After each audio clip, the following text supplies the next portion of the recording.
I work out every single day because if they're not going to care about me and what I want to do, the least I can do is care about myself because I'm the only one that got me.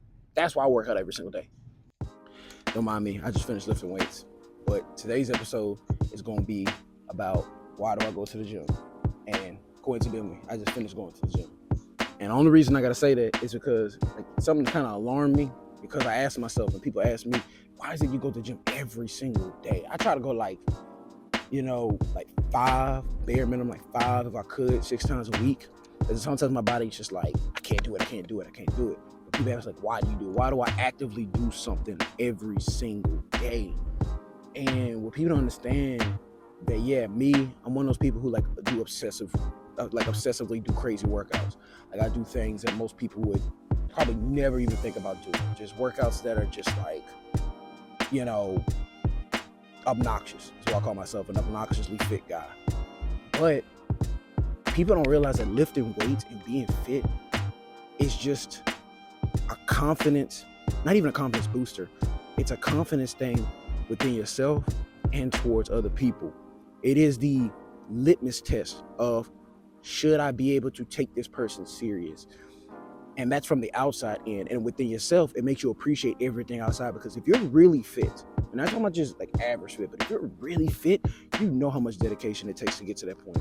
Like to be as fit as, like you say, bodybuilders or triathlon athletes or even professional athletes, they really appreciate the fact that they have that because it ain't easy. It's not easy, but it's a representation of not even like people easily just say, oh, it's discipline. Or it goes beyond discipline, it goes beyond motivation. Motivation lasts for a couple hours. Discipline lasts for 30 days. No, it's got to be like a purposeful thing because, again, this body that we have is rented. Eventually something sporadic can happen. You get cancer, you could get, torn ligaments, you could get like an inability to walk and run the same way that you do when you get older. Like just life happens. But if you appreciate the rented body you have, the same way that y'all appreciate y'all cars, how you always want to keep your car clean, the inside out, you put certain gas in it, you don't be cheap with it, etc., and your car lasts for 200, 300, 400,000 miles, and it's been with you and your family for 5+ years. Well, most cars shouldn't even be lasting that long. That's the same way you need to feel about your body. It's the same exact way you should feel about your body because, again, your body's rented. Eventually, it wears down. But the difference is that some people think that, oh, you need to have a lot of money to be able to take care of your body. That's absolutely incorrect. It's absolutely incorrect. You could be doing just, like the easy thing, like just walking every single day, getting some sunlight. That's just bare minimum. And I think that when people make it a small feat every single day to do something, just something small, you eventually, collateral compound interest, the snowball effect of your compound interest goes up over and over and over, like it's a snowball effect, and then it just adds on. Because the thing about being fit is that when you have a mountain and you do something, like for example, people say like climbing Mount Everest is a bucket list thing for people. But then those same people who climb it, they're just like, what's taller than that? Well, the thing about fitness and the thing about any type of goal that you have, usually you're just climbing a small mountain, right? The big mountain is, for example, for being fit is having abs, having strong arms, losing your stomach, toning your body up, etc. But the small increments that you do every single day, that's something to be proud of. I go to the gym every day doing crazy workouts every day and borderline and PRing every single day because I want to feel proud of myself. And if I start my day like that, when I wake up at 4, 5 in the morning and just work out every single day, and then I leave the gym saying, dang, I'm proud I just ran, a mile on the treadmill after a workout in 5 minutes, or I just PR'd some box jumps, or I just PR'd my bench press. Now at 7 o'clock, 8 o'clock in the morning, I'm proud for the rest of the day. Whatever I do afterwards, I'm going to do it with vigor because I'm just like, dude, I just impressed myself. I just did something that somebody else couldn't take from me. And if you start your day with that, or at least 5 out of the 7 days of the week, think about how many things that you get done that already start on the right side of the bed. Because again, things happen. You're going to get pissed off. Somebody might die. You might have traffic. Inconvenience. I get so many inconveniences. I got these 2 dogs, and it's just like some of the craziest inconveniences happen all the time, where the baby pisses. Like last week, the youngest one pissed on my bed. Had no idea. I'm laying on my bed late at night, and I'm like, why does it feel so wet? Like, I just got out of the shower, but why does it feel wet? Smelled it, peed everywhere. I was mad, but being that I had such a good day, I had posted a video, I had just peed hard at the gym that morning, I made some money, I got paid that day. It was so many good things that one bad thing didn't deter me from the whole day. And that's what a lot of people's issue is. It's like you don't have any goods, and you get one little bad, whole day ruined, whole night ruined, whole mood killed. But if you wake up every single day and you're proud of what you are, you already starting on the right foot. You already starting on the right foot, and it's one of those things. Look at you. It's one of those things where, you start off, on the thing that's kind of like it's not really an issue with the rest of your day, and it's something to be proud of. So, and the biggest comparison I can make, for example, right now is, let's say you're at a company. Let's say you're applying for jobs. You're applying for a job at a company, and you apply for this company. You've heard amazing reviews about it.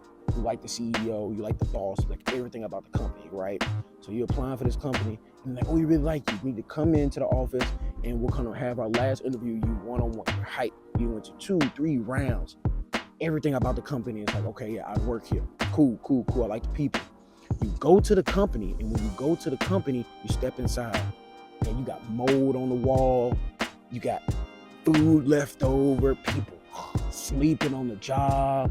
It's like ew walls. There's nothing pretty. There's nothing, experience. Like, there's nothing that makes you say, wow, when you walk in based on the hype that you had from the company, right? And then when you go in there, you're talking to the boss, the CEO, the manager, whoever is about to hire you. And now you have that lingering feeling in the back of your head, like, do I want to look at this every day? Just that fast. That's how it feels with your body. And that's how it feels when people look around and see you. Because it's one of those things where if I walking up to somebody, right, and I see that they're extremely fit, or just they take care of themselves, I know for a fact that they're willing to take care of what I'm about to negotiate with them, or their opinion might be more mattered than anything else. The reason why I say that, is because when I see somebody who's really fit, I'm thinking to myself, okay, you dedicate your time to yourself. You appreciate yourself. You appreciate your rented body. Well, if you appreciate your rented body, you're going to appreciate something else more.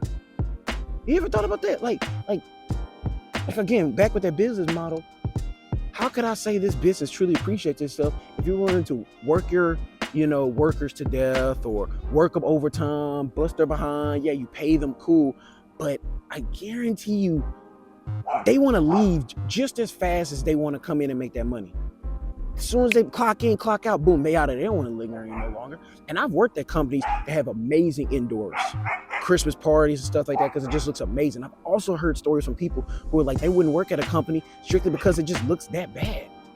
So again, if that's comparison to your body, imagine someone wanting to negotiate with you, and they're like, okay, what is it you could do?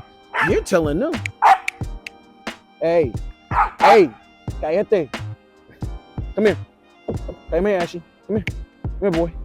Imagine you're trying to communicate with them, and you're telling them, oh, I could do this, I could do that.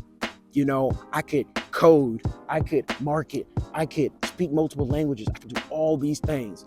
But that person you're communicating to can't get over the fact that you kind of smell bad. You got sweat stains. You got, a body shape that isn't appropriate. People are prejudiced. You cannot change that. People are prejudiced. I live in Miami, Florida. This is the most prejudiced probably city in America. People are prejudiced just because you exist. We're not even talking about race. We're talking about just the way you look. Image is key up here. But a lot of people will listen to you more if they see you care about yourself first. Because why would they care about you? Why would they? What reason do they have to look at what you got going on and say, I should care more about you more than you should care about yourself? They won't, and they shouldn't. Give them a reason, and it starts with just little things that you do to yourself. So again, like, I work out every single day, because if I'm not going to care, let me say this again. I work out every single day Because if they're not going to care about me and what I want to do, the least I can do is care about myself, because I'm the only one that got me. That's why I work out every single day. Simple as that, you know? And then it lingers on to other people around you, because you're going to have people dislike you. Believe you me, again, I told you people are prejudiced. You're going to have people dislike you. They're going to dislike you just because your color, your height, how much money you make. But the last thing you want them to dislike you for is the way you look. And I'm not talking about, no, I'm talking about fitness, right? So if they're going to dislike you for being a slob, if they're going to dislike you for looking like you don't care about the way you look, your body, right? Which is something that you can control. Regardless of what condition you have, you can at least be active. I have seen, there's a guy at the gym I see every single day who is, what's the correct word for it? He's not the appropriate size for a lot of the things he can do in the gym, okay? But he busts his ass in the gym. He finds a way to do those pull-ups. He stacks the boxes and does pull-ups. He's on that treadmill. He can't get on the elliptical, which is one of the easiest things to do in the gym to lose weight. But he gets on that treadmill and works. I've seen a guy in the gym who doesn't even have a lower body. And his arms are toned. He walks around with just arms. Man, kudos to him. You know, kudos to him. Because it's easy to make an excuse when you have two legs and two arms, and you're just like, woe is me. And you got people that ain't even got half of you, literally, and they're busting their ass every day, because it starts up here.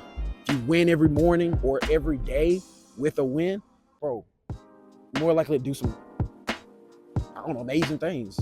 If you do good every single day, consistently every day, if you put something good, if you put something in a pot every single day, eventually the pot gets overfilled. But 0.01% of something in that pot every day, eventually that pot gets overfilled. And when it gets overfilled, that's when you get lucky. All right? You're not trying to have a viral day. You're trying to get lucky. All right? And the only way you get lucky is if you do something every day. If you do something one time out of 365 days, what are the odds? If you do something every single day for 365 days, what are the odds? Again, compound, right? So, yeah, like, people are going to dislike you. People dislike me because I'm obsessively fit. Like, people don't like the fact that look at that dude. Yeah, you can squat, 5 plates. Oh, look at him. He could jump at the top of the box. You would still dislike me if I walked in and I had, a gut and, I don't know, smelled bad, complain about the way my body looked. You dislike me anyway. If you're going to dislike me because I'm super fit, at least I can say, well, I'm super fit. Is what it is.